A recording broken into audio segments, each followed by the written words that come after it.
from Nothing, written by Vanessa Carrera. William Kamkwabega grew up in Malawi, a landlocked country in southeastern Africa. He was always curious about how things worked, and he wanted to study science. A severe famine struck Malawi in 2001. 70% of Malawians were starving.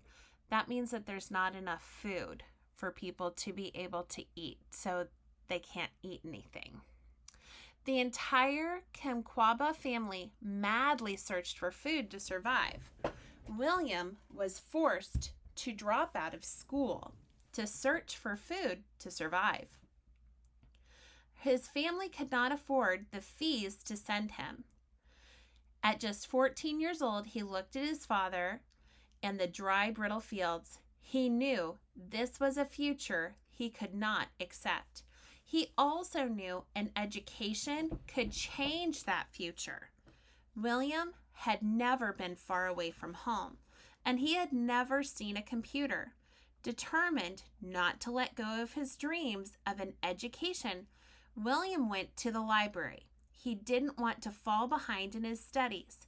His curiosity about how things worked grew.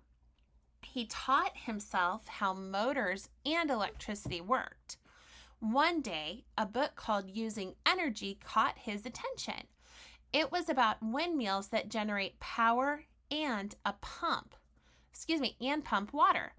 Pumping water meant irrigation. Irrigation meant more crops. He took the book home. Immediately, he started collecting scrap metal and old bicycle and tractor parts.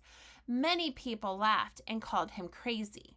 With the materials he had scrounged together, he designed a crude but working windmill. His design included homemade switches and a circuit breaker made from nails and wires. His contraption stood about 15 feet tall.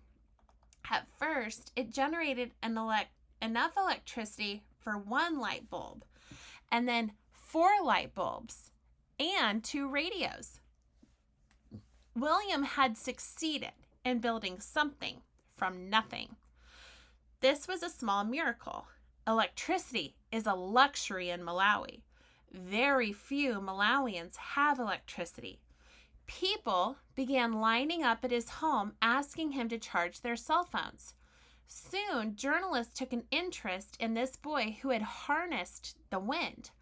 William was invited to speak at a conference. He was given a scholarship to finish high school. He built a second windmill that pumped water. An American sponsor helped him get an education at Dartmouth College in New Hampshire. During summer breaks, William returned home to help the schools around his village. He involved the students in the building a small windmill and installing solar power panels on the roof. These generated enough power for lights and some computers. He continued to build on the usefulness of these renewable resources. He built a solar-powered water pump that supplied the first ever drinking water to his village. William Kamkwaba is an amazing innovator. With nothing but scraps of metal, tree branches, and old discarded parts, he discovered how to harness the power of the wind. His determination not to accept a bleak future brought a better future to his village. He didn't give up on his dreams. He used the challenges he faced to strengthen his dreams.